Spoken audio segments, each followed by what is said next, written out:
Let's welcome Ohio Congressman and Dr. Brad Wenstrup. Congressman, thanks for coming on the show. It's great to see you. Yeah, my pleasure. Thank you. Good to be with you. Before we get to the anti-lockdown protests, the president just rapidly wrapped up the White House coronavirus presser.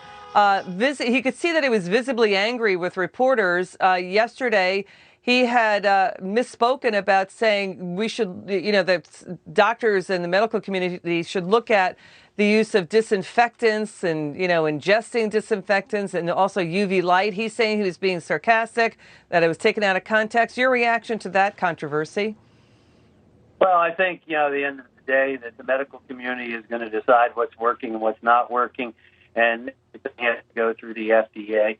I think the president has been trying to be upbeat on a lot of occasions and looking at possible solutions to slow this whole virus down. There certainly are things like disinfectants and sunlight that seem to be slowing it down, and not necessarily something that you would ingest, but I think most people understood that we're looking for ways all the time that can slow this process down and liberate the American people from this virus.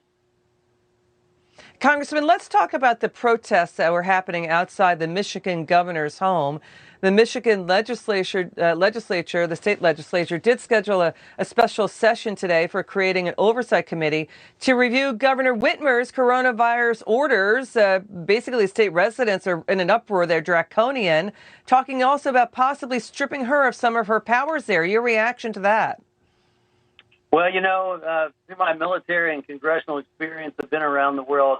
One thing I would say, it's hard to govern free people, but I wouldn't want it any other way. And it's also hard to take freedoms away. We're governments of the people, by the people, for the people. When you do things in your position of power that restrict people's rights, especially, you have to make them understand why you're trying to do something for their own good, and you should have some bedside manner with that. And I don't think we've seen that. So the question comes in as to what are her powers and what are the people's rights? And I served on our Board of Health in Cincinnati, and we shut down restaurants that gave guidance on a lot of things. But there were very good scientific reasons for what we were doing, and people understood that. And you have that authority. We see in some states where governors say, I'm going to do this and shut this down, and there's been pushback. And then they say, well, you know what, I may not have that right, but my health director does. And so I think we're going to have these debates. And, the American people, they want to have a reason as to why they're being asked to do certain things. You need to make sense of why you put out an order. You have to be a little parental about it, not dictatorial. And, the American people just don't tolerate taking an order because someone said so. It needs to make sense and be for their own good. And in a lot of cases, people aren't seeing it. Mm-hmm. When you say you can grab that disinfectant, right, but you can't grab that hose, it makes no sense. Governor Whitmer canceled Michigan's health department contract. She had orchestrated a new contract with a group called Great Lakes Community Engagement to do contact tracing, but it's being criticized as a far-left activist political group linked to a former Occupy Wall Street leader, one of the state's top Democrat political operatives. His company paid huge sums in Michigan state taxpayer money to collect signatures in support of left-wing ballot initiatives. Now she was trying to get that company to be paid to collect information on state citizens' health. So, Governor Whitmer is now blasting protesters, saying we're going to have a longer quarantine because the worst irony that could come out about this from your protests, state residents, is you're forcing us to stay in this posture longer and lock down longer because you're not doing social distancing, possibly creating more infections. Your reaction to her actions here? Well, I think that's probably a challenge they want to take on. And when it comes to, getting an outside group like that to run the show, the people that serve in these jobs should be there regardless of who is in charge politically and with your Board of Health, et cetera. And that makes a lot of sense, and that's how it should be, and that's the way it's supposed to be. When you start engaging in these entities that have political ties, this is not something you politicize.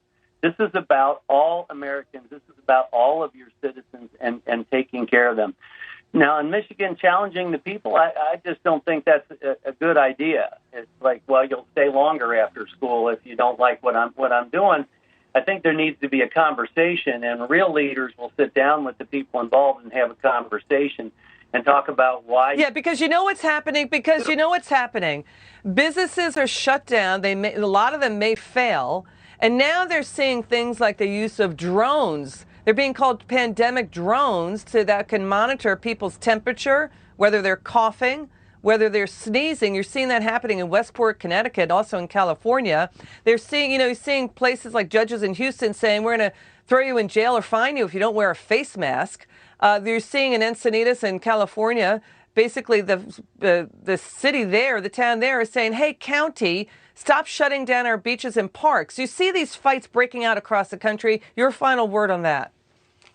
Well, I think people will accept the idea, just like things changed after 9/11, and at least for the time being right now, that they say, well, you can go to work, but we're going to check your temperature and do some vetting at the door.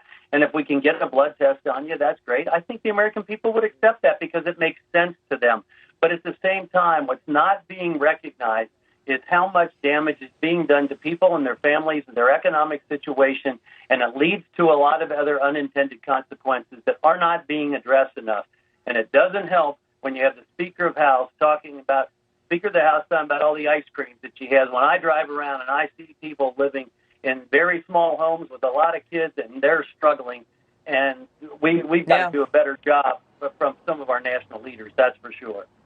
Yeah, the Attorney General saying he may join lawsuits against these draconian orders. The First, the Fourth, the Fifth Amendment is at stake. Congressman, great to see you. Thanks for joining us. Appreciate it. My pleasure, and I hope he does it. Thank you. Okay, come back soon.